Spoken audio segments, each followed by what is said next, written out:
It's finally here. Apple Intelligence is starting to launch publicly with the arrival of iOS 18.1, and I have some thoughts about it. The version of Apple Intelligence that's coming with this update isn't the full version. It's just the first set of features, which includes things like the new Siri with the glowing border, the ability to type to Siri, message summaries, a cleanup tool for erasing objects from photos, and more. Some of the more notable features like ChatGPT integration, visual intelligence, and Genmoji are coming in the next wave as part of iOS 18.2, which just launched in developer beta. I've been using iOS 18.1 for weeks as part of the developer beta, and so far, Apple's message and notification summaries have stood out to me as being the most useful part of this first batch of features. Even though they're not perfect, it's a good example of the practical type of intelligence I really want to see more of in the future. So as you can see, there's this new priority section in my inbox. To be honest, I don't find it to be super useful yet because it's really just highlighting my recent credit card transactions. It's not really highlighting other emails in my inbox that might be considered priority.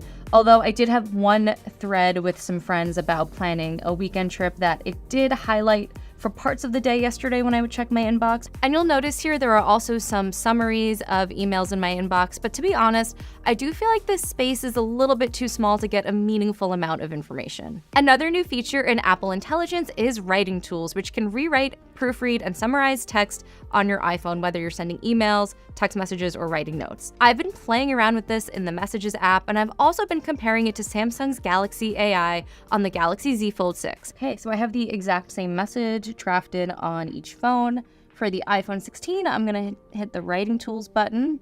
There's an option to make the text sound more friendly or more professional, or just to rewrite it in general, or to make it more concise. So I'm gonna hit the friendly option.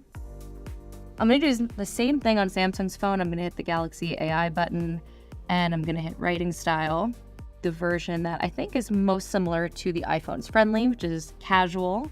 So this sounds a lot like the message that I originally drafted. I could tell that Apple added a few extra words to make this sound a bit more casual and a bit more friendly, like totally, for example. I didn't write that earlier. So I could tell this is a little bit more friendly, and the tone generally still kind of sounds like me. Yo, what's up this Thursday? So Samsung made this a lot more concise, which is kind of nice, I guess. But I never type yo. If I would have sent this to my friends, I think they would get the impression that I didn't actually write this message. So I think in general, I like Apple's better because even though it's a bit longer, the tone sounds more natural and sounds more like me, whereas Samsung's just sounds like it could be anyone typing this. But when it comes to text messages, what I found much more useful is Apple's messages summaries. So if you get a series of text messages in a row, your iPhone will be able to sum up the content of those messages so that you can see what they said at a glance. This text message thread that I got from my coworker Numi is really fun. She's asking how I'm doing, how filming is going, and whether I've played one of my favorite new video games yet. But she also sent a really adorable picture of Mudang, the baby hippo, screaming for more Persona, because Persona is one of my favorite games, and it just didn't capture that. Usually Apple Intelligence will sum up what the picture is if a picture is sent, but it didn't do that this time. And I think that was a really good example because it kind of highlights what my biggest issue is with these message summaries. While I do find them useful sometimes, it can have a really hard time capturing context that only you would understand, like jokes from a friend or sarcasm or things like that. And sometimes that can result in some really hilarious summaries. Now, this doesn't work just for messages. This works for notifications in general. So if you get notifications from Discord or Slack or just any other app, it'll be able to summarize those contents. And personally, I found it to be pretty useful for catching up on Slack messages without actually having to open the app. Oh, it looks like I'm getting a phone call. Hey. Okay, well, it's a good thing that I recorded that phone call because I cannot remember those directions. The phone call automatically saves to the Apple Notes app, which I'm in right now. And as you can see at the top, there's a summary, and then there's the full transcript, which I'm scrolling through right now. And it looks like it caught every bit of the conversation, which is great. And now I'm gonna take a look at the summary to see how that worked. And it's pretty brief, but it did capture the gist of the conversation about us discussing filming and planning to meet at Bowery Market in 10 minutes. I think for a phone call of this length, it did a decent job summarizing it and getting the gist. Okay, well, I guess it's time to go to Bowery Market. Even though bigger improvements are coming in a future update, there are still a few things in iOS 18.1 that you'll want to pay attention to if you use Siri. For one, there's a new glowing border that makes Siri look a bit more immersive. There's also the ability to type to Siri for instances when you don't want to speak out loud. But most importantly, Siri can now understand you a little bit better when you stumble over your words. What's the most popular movie that Jennifer Lawrence is in?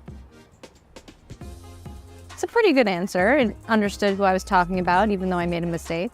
Give me walking directions to Bowery Market.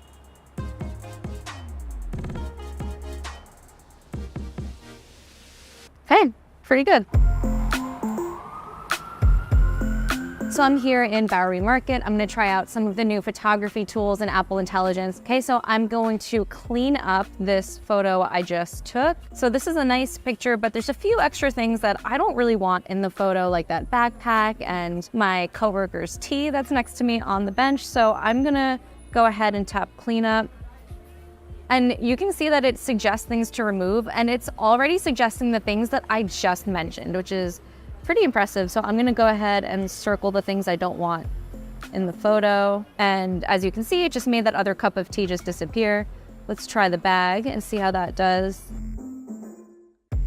And it made it disappear, which is really impressive. So I'm gonna zoom in just to see how that looks. You could tell this part of the wall where the bag was is a little bit soft, like there was something there. You can't really tell when you're looking at the photo from far away, but once you zoom in, because that was a bigger object than the cup of tea, you can kind of notice it. And in fact, I don't want those straws there either, so I'm gonna also circle that and see what it does. Oh, well, that didn't work out quite the way I expected. Instead, it took half of the bench away, which is not what I wanted. So I'm gonna hit the back button and try that again. Maybe if I zoom in a little bit and get a little bit more precise. Yes, okay. That's exactly what we want. So you can create your own memory movie just by typing in a description. And you can see it gives you some suggestions here, which is honestly kind of nice because I never really know where to start with things like this. I've tried this a few times already and it didn't give me the results that I quite expected, so I'm gonna try it again. So this should be going through my photo library now and picking up historical landmarks. We'll see how it turns out.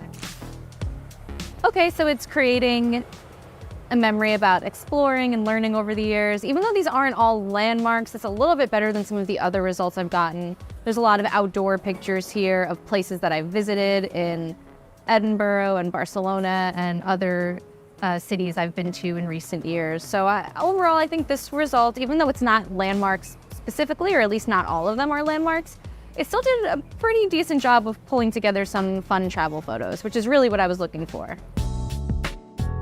So far, the version of Apple Intelligence that's launching with iOS 18.1 feels like it's just the beginning. There's a mix of some everyday helpful features like the message summaries, and there's also a lot of things that feel kind of niche that I won't really find myself using in everyday life as often, like writing tools, for example. But overall, I do think it's a promising start. It feels a lot like what we've seen from other tech companies so far, like Samsung with Galaxy AI and Google with some of its Pixel AI features. I really like the message summaries. Even though they're not always on point, they can be very helpful, and I think it's the best example of how AI can bring some convenience to your phone.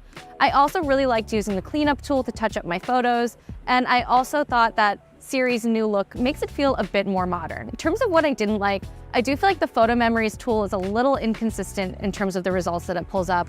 But the bigger issue here is that a lot of the features just simply aren't out yet. So it's hard to get a sense of whether Apple Intelligence makes it worth upgrading your phone for. For more thoughts, read my full review on CNET. Thanks for watching, and I'll see you next time.